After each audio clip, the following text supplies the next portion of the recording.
चाहेंगे, जो CCS pension 1972 है, उस स्टेट में जो गवर्नमेंट है, गवर्नमेंट के साथ 1974 में लागू हो गया था। गवर्नमेंट में सीसीएस पेंशन 1972 लागू 74 में हुआ, और स्टेट जो बिजली बोर्ड है वहाँ भी गवर्नमेंट के साथ साथ सीसीएस पेंशन लागू हुआ। जितने कर भी इसमें संशोधन हुए हैं, जो भी अमेंडमेंट हुए, सभी अमेंडमेंट को बिजली बोर्ड में लागू किया गया। लेकिन अभी जो आपका पुरानी पेंशन के रिगार्डिंग जो संशोधन इसमें हुआ, उसमें एक अनावश्यक देरी की जा रही है। आप कह सकते हैं कि अप्रैल में संशोधन हो चुका था, लेकिन अप्रैल 24 एक साल बीत चुका है, अभी तक बिजली बोर्ड में संशोधन लागू नहीं हुआ है। इससे क्या हो रहा है कि जो आज हमारे लगभग 6,6500 कर्मचारी, जो आपका एनपीएस का कर्मचारी है, जो आपका ओपीएस में आना है, वो उससे वंचित है। हम कहना चाहेंगे प्रदेश सरकार से, ये जो आपका संशोधन है, ये आपका इनएविटेबल है, लीगली आपको लागू करना पड़ेगा, क्योंकि बिजली बोर्ड में सीसीएस पेंशन 1974 से लागू किया गया। आज जो देरी है, अगर आप इसको 25 में लागू करते हैं, 24 में लागू करते हैं, तब भी आपको ये 2003 से ही लागू करना पड़ेगा, रेट्रोस्पेक्टिवली लागू करना पड़ेगा। इस करके जो इसमें अनावश्यक देरी की जा रही है, उसमें आपके एडमिनिस्ट्रेटिव इम्प्लीकेशन ही बढ़ेगी, लेकिन सरकार या बिजली बोर्ड को कोई फाइनेंशियल उससे बोझ नहीं पड़ेगा, ये हम कहना चाहेंगे। हम मांग करना चाहेंगे प्रदेश सरकार से, उन्होंने कई बार पब्लिक अनाउंसमेंट भी की है कि बिजली बोर्ड में पुरानी पेंशन लागू की जाएगी। हम मांग करना चाहेंगे बिजली बोर्ड में शीघ्र जो पुरानी पेंशन को लागू किया जाए।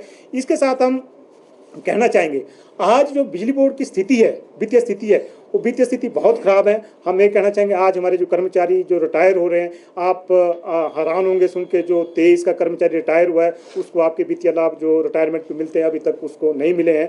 आपकी लीव इन कैशमेंट 1 साल से पेंडिंग है, और जो ग्रेस्टी है, ग्रेस्टी की पेमेंट 6 महीने से पेंडिंग है। इसके अतिरिक्त जितने कर भी आपके क्लेम हैं, आपके एरियर्स हैं, दूसरे आपके टीए बिल है, मेडिकल क्लेम है, हम कह सकते हैं और भी जो आपके ओवर टाइम के क्लेम है, सारे पेंडिंग पड़े हैं। हम इस प्रेस वार्ता के माध्यम से मांग करना चाहेंगे, जो आज बिजली बोर्ड की स्थिति बिगड़ी है, उसमें मैनेजमेंट ध्यान दे, और जो कर्मचारियों के क्लेम है उनको लिक्विडेट किया जाए। हम ये भी कहना चाहेंगे प्रदेश सरकार से, हमने पहले भी ज्वाइंट फंड के माध्यम से बात कही थी कि जो ये फ्री का कल्चर है, इससे जो स्टेट में जो आपके 125 यूनिट फ्री में दी जा रही है, और उससे कहीं ना कहीं बिजली बोर्ड प्रभावित हुआ है। हम इसमें उस टाइम हमने ये कहा था कि जो नीडी है प्रदेश में, जो कंज्यूमर्स है, जिसको 125 या उसको हो सकता है 200 या 300 के यूनिट की जरूरत हो, उनको दी जाए। लेकिन हम कर्मचारी, हम अधिकारी हैं, हम तनख्वाह ले रहे हैं, लेकिन आप हमें भी 125 रुपये यूनिट फ्री दे रहे हैं। मुझे लग रहा है वो स्टेट हित में नहीं है, इसको रैशनलाइज करने की जरूरत है। हम जरूर कहना चाहेंगे, जो नीडी है लोग, उनको 125 नहीं, अगर उनको ज़्यादा यूनिट की जरूरत है, उनको उसको बिजली को फ्री में दिया जाए। लेकिन जहाँ जरूरत नहीं है, जो उनकी पेइंग कैपेसिटी है, उन पे उनको रिव्यू किया जाए, और इसको जो है फ्री का कल्चर है उसको रैशनलाइज बिजली बोर्ड में एक स्थायी एमडी दिया जाए। आप देख रहे होंगे पिछले लगभग 1 साल से, हम कह सकते हैं 14 अप्रैल 2023 से बिजली बोर्ड को अस्थायी रूप से चलाया जा रहा है, और बिजली बोर्ड में जो एमडी का चार्ज, एडिशनल चार्ज दिया गया है, हरिकेश मीणा जी हैं, जिनके पास पहले ही एनर्जी डायरेक्टरेट है, एचपीपीसीएल के एमडी है। इसके अलावा उनको बिजली बोर्ड का एडिशनल कार्यकाल आभार दिया गया है। हम इसमें कहना चाहेंगे कि बिजली बोर्ड एक बहुत बड़ी संस्था है, इसको इतने लंबे समय के लिए हडॉकिज्म पे नहीं चलाया सकता, क्योंकि आज आप देखेंगे, आज बिजली बोर्ड से लगभग 50,000 पेंशनर्स, कर्मचारी से जुड़ा है।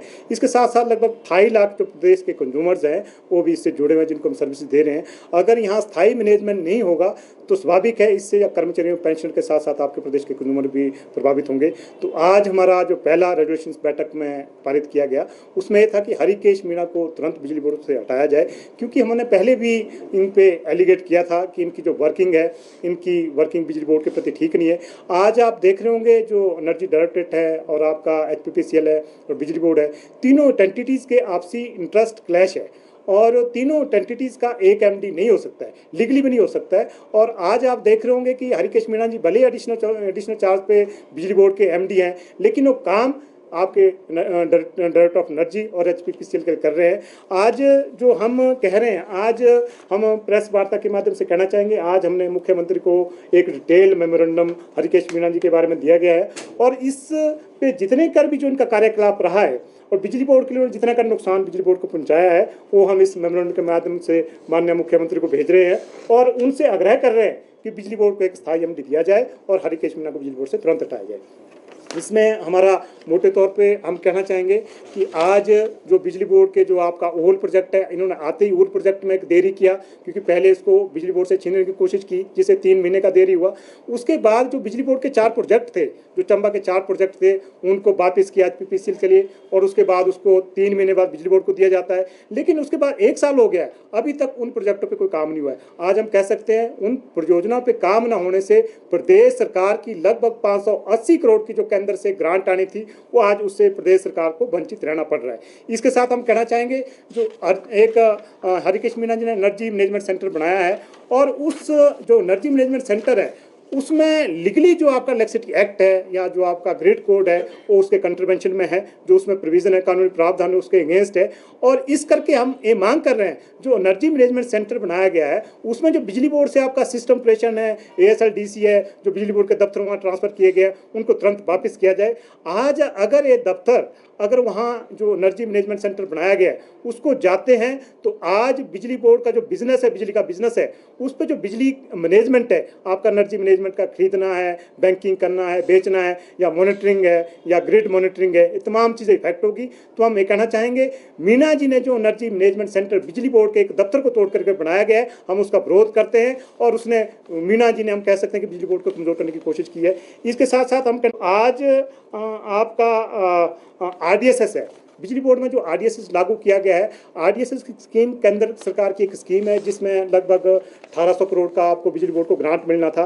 पहले तो हम ये कहना चाहेंगे वर्तमान में जो एमडी है बिजली बोर्ड के, इसके कार्यकाल में इस स्कीम में इतनी देरी हुई कि आज जो टाइमलाइन है आरडीएसएस की वो सारी खत्म हो चुकी है। आज जो इसमें जो काम आपने स्मार्ट मीटरिंग का किया हो या आपका दूसरा सिस्टम इंप्रूवमेंट का हो, इसमें जो भी आप काम आगे करेंगे ये सारा जो ग्रांट आपका लोन में कन्वर्ट होगा, जिससे प्रदेश के जो आपका बिजली बोर्ड है और प्रदेश के कंज्यूमर्स है उनके ऊपर इसका अतिरिक्त बोझ बढ़ेगा। ये भी एक सबसे बड़ा जो एक लैप्सिस रहा है वर्तमान एमडी का हम एलिगेट करना चाहेंगे। इसके साथ साथ हम कहना चाहेंगे जो बिजली बोर्ड में आपके लगभग 2100 पोस्टें अप्रूव की थी मई 23 में, जो वर्तमान एमडी है इन्होंने जानबूझ के इन पोस्टों को नहीं भरा। आज नीचे बिजली बोर्ड में इतनी शॉर्टेज ऑफ स्टाफ है, आपके एक्सीडेंट हो रहे हैं, पिछले 5-6 दिनों में हमारे 5 साथी शहीद हुए हैं। तो आज बिजली बोर्ड में एक रिक्रूटमेंट की जरूरत है। हम ये भी मांग कर